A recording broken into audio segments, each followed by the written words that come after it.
I'm Brenda, a 40-year-old mother of two wonderful kids. And I'm married to Michael, a kind-hearted man who's been my rock for nearly 20 years. Life's been a real roller coaster, but I always say it's the people in the car with you that make the ride bearable. However, that was until my younger brother, Kevin, decided to grab the steering wheel. Kevin's 8 years my junior, a complete whirlwind of bad decisions and utterly misplaced priorities. He's the kind of guy who genuinely believes the world owes him a living. Mom always used to say he'd grow out of it, but here he was at 30, still the family's special project. It was a Sunday, the kind of crisp autumn Sunday that practically demands a family gathering at Mom's. Her house was our sanctuary, a place where cherished childhood memories lived in every single nook and cranny. As usual, Michael, the kids, and I were there, enjoying Mom's famous pot roast and her captivating stories from a time we only knew through her vivid recollections. Suddenly, the front door burst open with a violent bang that echoed through the cozy house, and in strutted Kevin like a conquering hero, a smug, self-satisfied smile plastered across his face. And he wasn't alone. Clinging to his arm was a young woman, barely out of her teens, her pregnant belly undeniably obvious beneath a dress that, to put it mildly, was far more appropriate for a nightclub than a Sunday family lunch. Michael choked on his iced tea, while my 12-year-old daughter Lily innocently asked if she was going to be an aunt.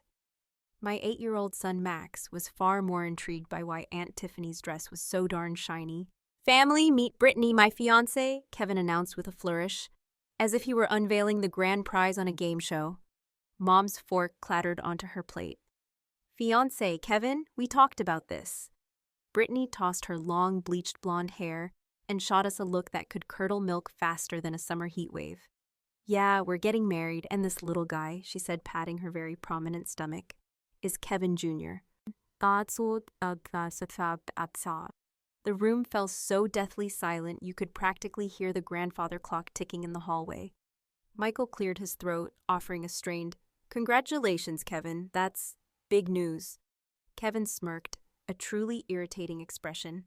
"Yeah, well, we're gonna be staying here for a while, until we get our own place." Mom tried to manage a weak smile, but I saw the deep worry etched around her eyes.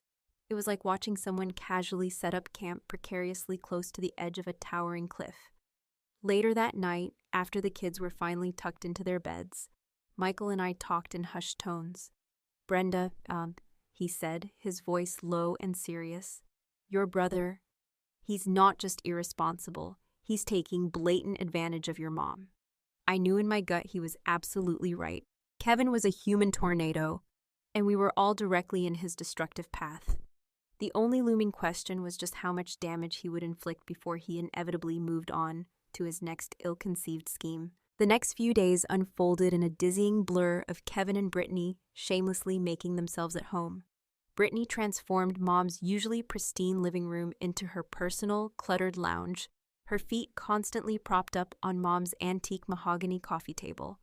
Kevin spent his entire day sprawled on the couch, his eyes glued to his phone or his gaming laptop, erupting in loud, obnoxious laughter at things no one else found remotely funny. Meanwhile, Mom was running herself ragged, desperately trying to keep up, preparing meals, cleaning up their endless messes, and never, not even once, receiving a simple thank you.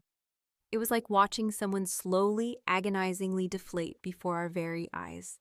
One quiet evening, I found Mom alone in the kitchen, her shoulders slumped, looking 10 years older than her actual age. "Mom, you can't just let them walk all over you like this," I pleaded, my voice laced with frustration and concern. She just sighed, a deep, weary sound. "Brenda, he's my son and that baby. I just can't turn them away." I wanted to scream, to shake her and make her see that she was being used, plain and simple. But I bit down hard on my tongue. Family is complicated, a tangled web of history and obligation, and sometimes love inexplicably means turning a blind eye, even when every fiber of your being screams that you shouldn't. And so that's how it all began. Our new, unsettling normal, Kevin and Brittany, the ungrateful, demanding house guests, and the rest of us tiptoeing around, desperately trying to maintain some semblance of peace, in a house that suddenly felt suffocatingly small. Little did I know, this strained quiet was merely the deceptive calm before a truly devastating storm. Living with Kevin and Brittany soon turned our lives completely upside down. Every single morning began with Brittany's loud, theatrical complaints about her aching back or her bizarre food cravings. She'd waltz into the kitchen, still clad in her stained pajamas, imperiously demanding breakfast as if she owned the entire place. "Brenda, honey, make me some of those blueberry pancakes, will you? The baby's just dying for them," she'd say. Not even a hint of please gracing her entitled lips. I'd grit my teeth, desperately trying to maintain my composure. "Sure, Brittany, let me just get Lily and Max ready for school first." Kevin was absolutely no help whatsoever.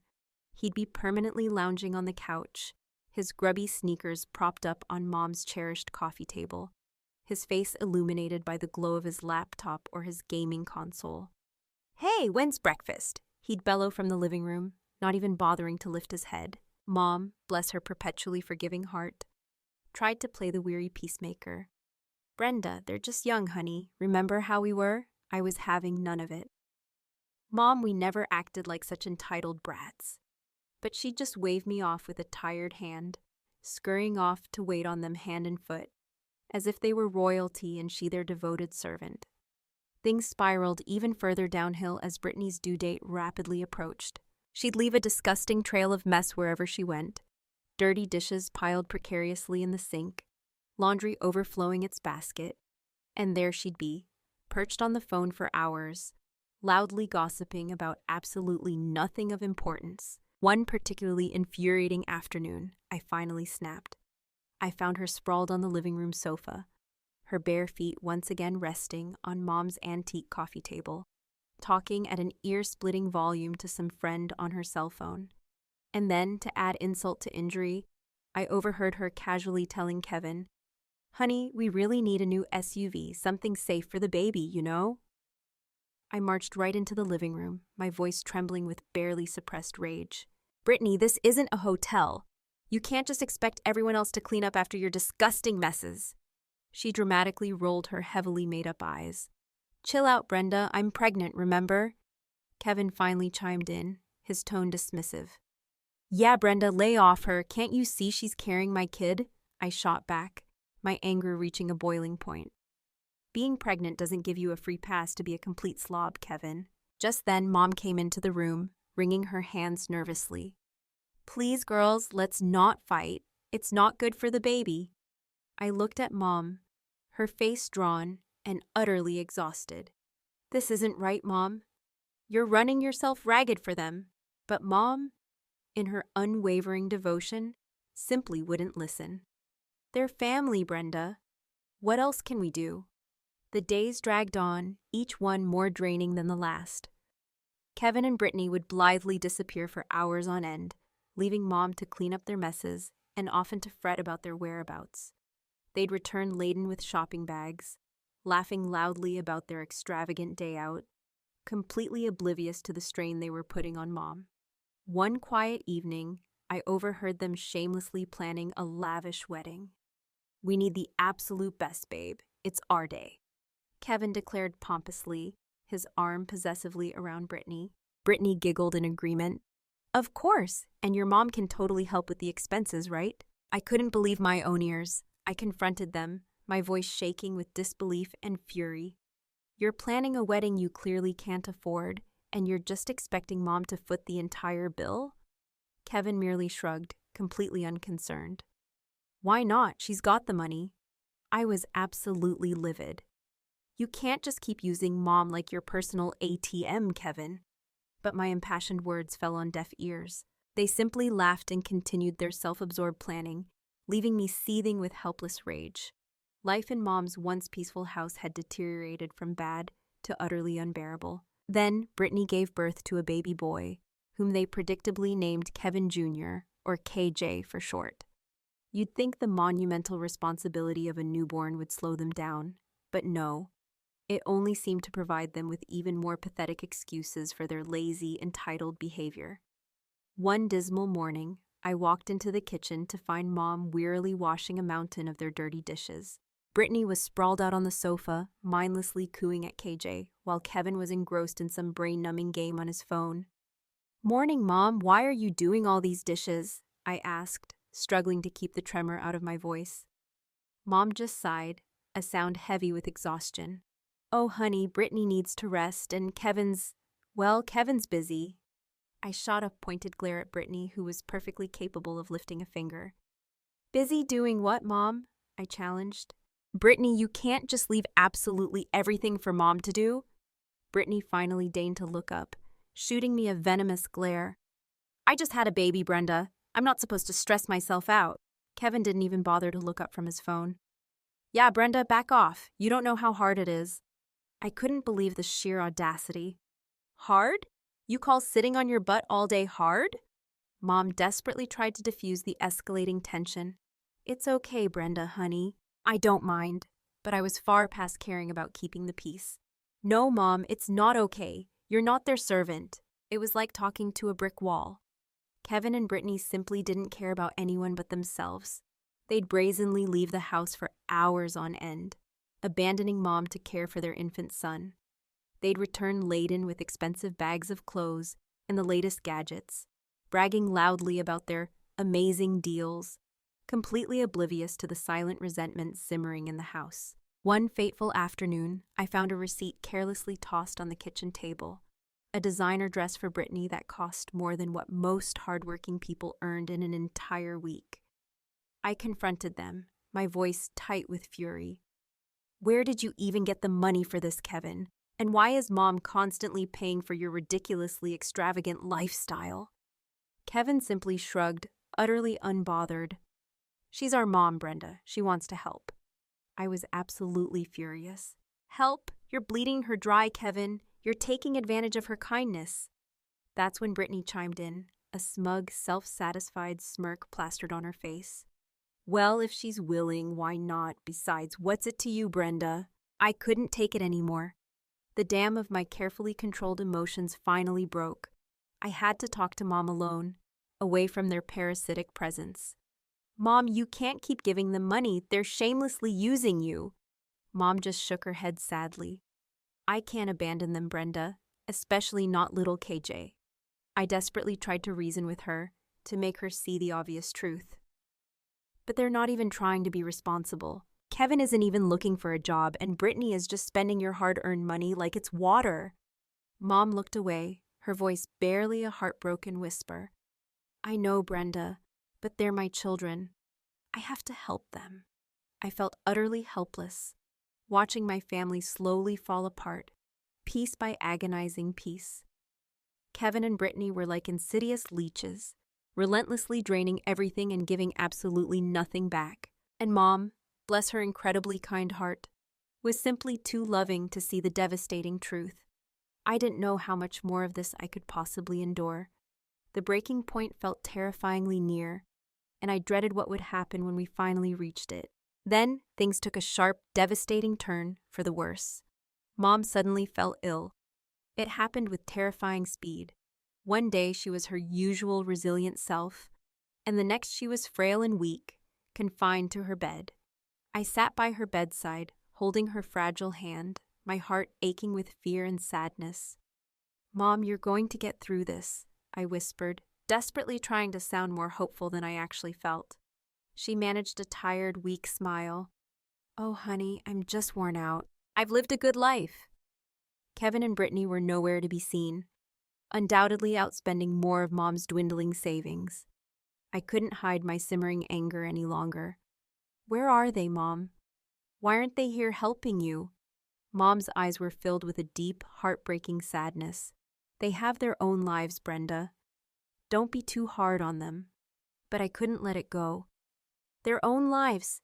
They're shamelessly living off of your life, Mom. And now when you need them the most, they're completely absent." Mom just sighed, a quiet, defeated sound that broke my heart into a million tiny pieces. It was agonizing to see her like this, so vulnerable, so alone. Then the inevitable, heart-wrenching happened. Mom passed away quietly one peaceful night, with only me by her side. Kevin and Brittany were out, probably having a grand old time, completely oblivious to the profound tragedy unfolding back home. The funeral was a surreal blur of grief and disbelief. I vividly remember seeing Kevin and Brittany arrive, looking like they were attending a casual party, rather than mourning the loss of their own mother. Brittany's dress was outrageously short and flashy, utterly inappropriate even for a regular day, let alone a funeral. I could feel the disapproving murmurs rippling through the small crowd, and Michael squeezed my hand tightly, offering silent, much-needed comfort. After the somber service, Kevin callously pulled me aside, his eyes already gleaming with avarice. "Brenda, we need to talk about Mom's will." I was still reeling from the fresh, raw grief of losing Mom. "Can't this possibly wait, Kevin?" He was insistent, his voice hard and demanding. "No, it absolutely cannot. I know she left the house to me and we need to sort this out immediately." I couldn't believe his sheer audacity, his complete lack of respect. "Kevin, Mom just died. Can't you show even a shred of decency?" But Kevin was relentless, his greed overriding any semblance of human emotion. "Mom was my mother too, Brenda. I deserve what's rightfully mine." The very next day, still emotionally raw and exhausted, I went to Mom's house to begin the heartbreaking task of sorting through her belongings. But when I arrived, Brittany answered the door, a smug, triumphant look plastered across her face. "What do you want, Brenda?" she sneered, her tone dripping with insolence.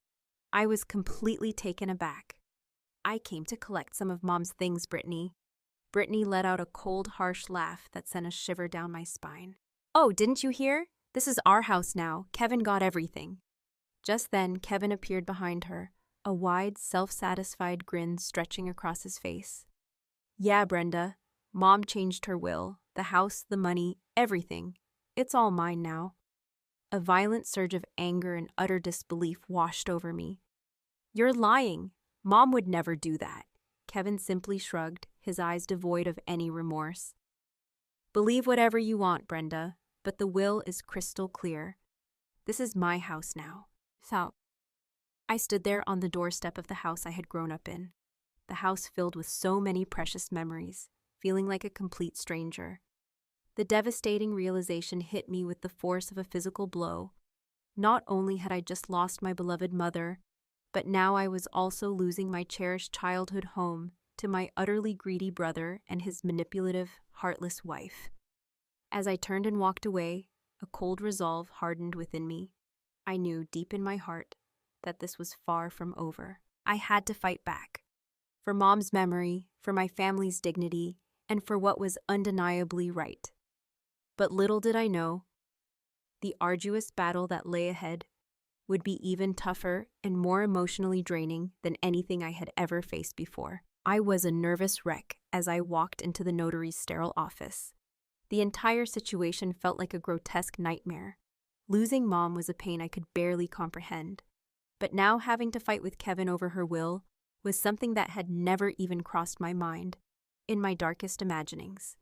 The notary, Mr. Henderson, was an old family friend, a kind, gentle man with a lifetime of wisdom etched into his face. He looked up as I entered, his expression somber and sympathetic. "Brenda, I am so deeply sorry for your profound loss. Let's get straight to the matter at hand, shall we?" I nodded, desperately trying to steady my trembling voice. "Mr. Henderson, Kevin claims Mom left everything to him. That simply cannot be true." Mr. Henderson shuffled through some official-looking papers on his large mahogany desk. Just then, Kevin and Brittany sauntered in, radiating smugness and unwarranted arrogance. Brittany even shot me a sickeningly triumphant smirk, as if this were some kind of game I was destined to lose. I pointedly ignored her, focusing all my attention on Mr. Henderson. He cleared his throat, adjusting his reading glasses, and began to read the will. My heart pounded relentlessly in my chest, each word feeling like a heavy weight. "And to my son, Kevin, I leave." I braced myself for the absolute worst, my stomach twisting into knots of anxiety. But then Mr. Henderson said something that made my heart leap with a sudden, unexpected surge of hope. "The sum of $5,000 US." Kevin's smug expression instantly crumpled into utter disbelief. "What, that's it?" Mr. Henderson continued reading, his voice calm and measured.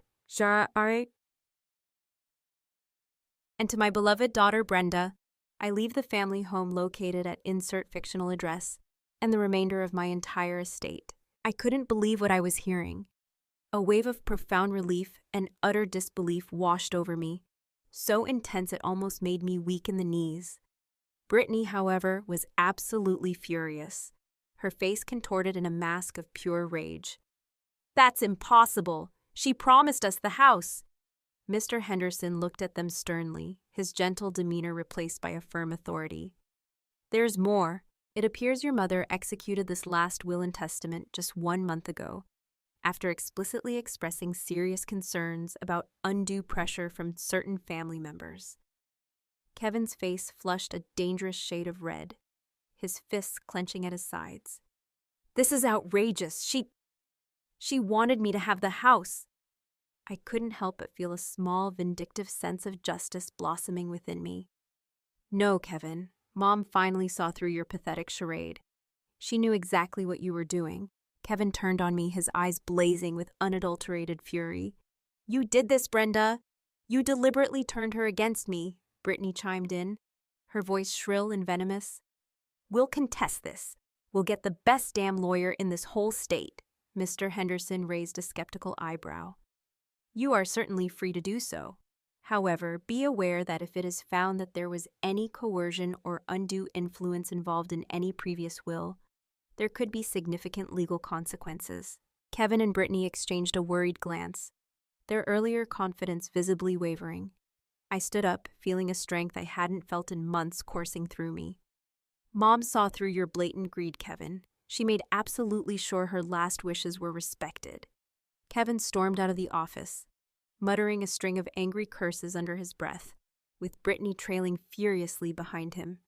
I stayed back, offering Mr. Henderson my heartfelt thanks, a genuine smile finally gracing my lips. As I left the office, a complex mix of emotions swirled within me: deep sadness for the irreplaceable loss of my mother, profound relief that her true wishes had been honored, and a lingering, righteous anger at Kevin and Brittany's shocking audacity. It was a seemingly regular afternoon when Kevin suddenly burst back into my life, storming into my house, his face a mask of red-hot anger and utter disbelief. $100,000 for you, Brenda, and just a measly $5,000 for me? How in God's name is that even remotely fair? I was quietly sorting through some of Mom's personal papers, each one a painful reminder of her absence, but his explosive outburst made me freeze. "Kevin," I said, trying to keep my voice steady, despite the tremor of anger rising within me, "that's what Mom decided. You know she always had her reasons." He slammed his fist violently on my antique oak coffee table, making me jump. "Reasons? What possible reasons could she have had to screw me over like this?" I took a deep, calming breath, desperately trying to maintain my composure. "Maybe, just maybe, it was because you and Brittany have been shamelessly bleeding her dry for years, Kevin." His face contorted with pure, unadulterated rage. "That money, we deserve that money." Just then my fingers brushed against something tucked away in a small, dusty drawer. A letter. Mom's familiar handwriting was unmistakable. My heart skipped a beat. I carefully pulled it out and began to read, the elegant script bringing her voice vividly back to my memory. Kevin's eyes were fixed on me, a bizarre mixture of morbid curiosity and dawning fear in their depths. "What's that?" he finally choked out. "It's from Mom," I replied, my voice surprisingly steady. She explains everything right here." The letter laid it all out in stark, heartbreaking detail. Mom had originally intended to set aside $100,000 each for Kevin and me. However, as Kevin and Brittany's incessant demands for money escalated, she began meticulously deducting those loans from his eventual inheritance. I looked up at Kevin, his face now a ghastly shade of white, a picture of utter shock and dawning horror. "By the time she wrote her last will, Kevin," I said, my voice filled with a sorrowful understanding, "you had already taken $95,000. There was only $5,000 left." Kevin staggered backward as if he'd been physically struck, his breath catching in his throat. No, No, that can't possibly be true. A surge of righteous anger welled up within me. It's all right here, Kevin. Every single cent you and Brittany so callously took came directly out of your inheritance. He looked utterly lost, his eyes darting around the room as if searching for some kind of escape. But I didn't know. That's precisely the problem, Kevin, I snapped, my carefully maintained patience finally shattering. You never knew, and you certainly never cared enough to even ask. He slumped heavily into a nearby armchair, burying his face in his hands, a broken, defeated sound escaping his lips. Oh God, what have I done? I slowly put the letter down, feeling a complex mix of pity and profound frustration. You only have yourself to blame for this, Kevin.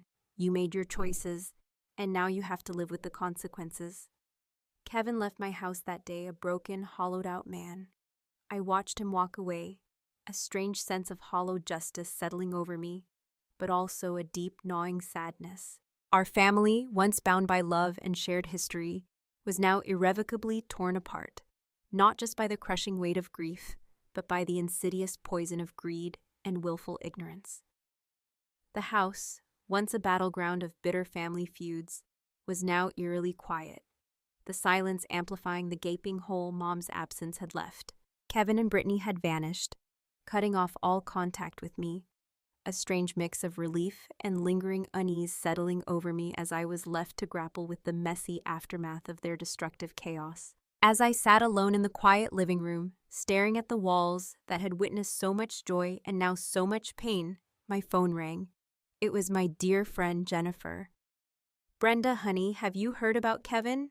I braced myself for yet another unwelcome drama. No, Jen, what now? She hesitated for a moment, her voice tinged with concern. Well, he's been spotted around town, looking rough, desperate, even. Apparently he's been frantically looking for any kind of work he can find. And Brittany Tai, well, she's been seen out with different men, acting like she's single, flaunting herself around. My heart sank like a stone in a deep well. And KJ, what about their son, Alex? Jennifer's silence was deafening. Brenda, there's been no sign of him. It's like they've completely forgotten they even have a child. I slammed my fist hard on the armrest of the sofa, a wave of white-hot fury boiling inside me. They are unbelievably irresponsible, selfish. They don't deserve that sweet, innocent child. Jennifer tried to calm me down, her voice soft and soothing. Brenda, maybe there's something you can do. Her words sparked an unexpected idea, a flicker of determination igniting within me. You're right, Jen. I will do something. I'll fight for Alex. He shouldn't have to suffer because of their utter neglect. The very next day, I found myself sitting across a large, imposing desk from a sharp, no-nonsense family law attorney named Ms. Rivera. I poured out the entire heartbreaking story, my voice trembling with a mixture of grief, anger, and unwavering determination. So, you want to pursue custody of your nephew, Alex? Ms. Rivera asked, her keen eyes assessing me intently. I nodded firmly, my resolve hardening with each passing moment. Yes, he's in a toxic, unstable environment. I want to give him a safe, loving, and stable life. Ms. Rivera leaned forward, her expression serious. It won't be easy, Brenda. It could be a long and emotionally draining legal battle. But if you're truly ready to fight, I'm with you every step of the way. A surge of renewed hope and fierce protectiveness coursed through me. I'm ready, I declared, my voice ringing with conviction. Whatever it takes. The ensuing legal battle was indeed arduous and emotionally draining. Kevin and Brittany were predictably unpredictable, sometimes surprisingly cooperative, other times vehemently hostile and resistant. But I refused to back down, my determination fueled by my love for Alex and my unwavering belief that he deserved so much better. One particularly grueling evening after a long, frustrating day in court, Michael wrapped his strong, comforting arms around me. You're doing the right thing, Brenda, he murmured, his voice filled with love and support. It's incredibly hard, but it's absolutely the right thing. I leaned into his embrace, utterly exhausted, but clinging fiercely to the fragile tendrils of hope. I just want Alex to be safe, Michael, to have a family that truly cares for him. The day the judge finally granted me temporary custody of Alex was bittersweet. He was a sweet, quiet boy, understandably confused and scared, but slowly, cautiously, he began to open up to us. Lily and Max absolutely adored him, welcoming him into our family with open arms and endless affection. He brought a new kind of innocent joy and laughter into our home, a welcome balm to the lingering pain of Mom's absence. Kevin's reaction to the custody ruling was a predictable mix of impotent rage and bitter defeat. "You've taken everything from me, Brenda," he spat, his eyes filled with venom. I faced him squarely, my voice unwavering. "No, Kevin, I'm protecting a vulnerable little boy, something you should have done from the very beginning." As Kevin stormed off, his face a mask of fury, I realized that our already fractured relationship might never be truly repaired. But in that moment, it didn't matter. This wasn't about Kevin and me anymore. It was entirely about a precious little boy who desperately needed a stable and loving home. Life with Alex was a new and wonderful adventure. There were challenges, of course, adjustments to be made, but there was also an abundance of laughter, unconditional love, and the simple, pure joy of a child's presence. He was slowly but surely becoming an integral part of our family, and I was more determined than ever to make his placement permanent. Looking back at the tumultuous events of the past year, I knew, without a shadow of a doubt, that I had made the only possible decision. It was time for new beginnings for all of us. A chance to heal, to grow, and to build a future filled with love, stability, and genuine connection. That was the legacy I wanted to create. A stark and powerful contrast to the selfishness and destructive greed that had once threatened to tear our family apart. The house, once a painful reminder of bitter familial discord, was now filled with the happy sounds of children's laughter and the soft pitter-patter of little feet. Alex had seamlessly integrated into our lives, his innocent presence a constant source of pure joy and boundless wonder. One quiet evening, as we were tucking him into bed, his big, innocent eyes looked up at me. "Aunt Brenda, he asked softly, his small voice filled with a tentative hope. "Am I going to stay here? Forever?" I gently smoothed his soft hair, my heart swelling with an overwhelming wave of love and protectiveness. "Yes, sweet Alex, you're part of our family now, forever." A radiant smile spread across his little face as his tiny hand squeezed mine. "I like it here. Lily and Max are really fun." I kissed his forehead, my voice thick with emotion. "We love having you here, sweetie." As I walked quietly out of his room, Michael was waiting in the hallway, a proud and loving smile gracing his face. "He's really settling in, isn't he?" I nodded, a profound sense of peace and accomplishment washing over me. "He is. We're finally giving him the life he so truly deserves." The very next day, I received a call from Ms. Rivera. "Brenda, it's official. The court has granted you full and permanent custody of Alex." I nearly dropped the phone, tears of overwhelming happiness welling up in my eyes. "Oh, Ms. Rivera, thank you. Thank you for absolutely everything." After hanging up, I shared the incredible news with the family. Lily and Max erupted in cheers, engulfing Alex in a tight, joyful group hug. Even Michael had tears glistening in his eyes. "We're a family," he said, his voice choked with emotion. A real, complete family. The journey had been long, arduous, and fraught with heartache and seemingly insurmountable challenges. But we had emerged from the storm stronger and more united than ever before. I thought briefly about Kevin and Brittany, wherever they were, and a small part of me hoped they would eventually find their way back to some semblance of responsibility and decency.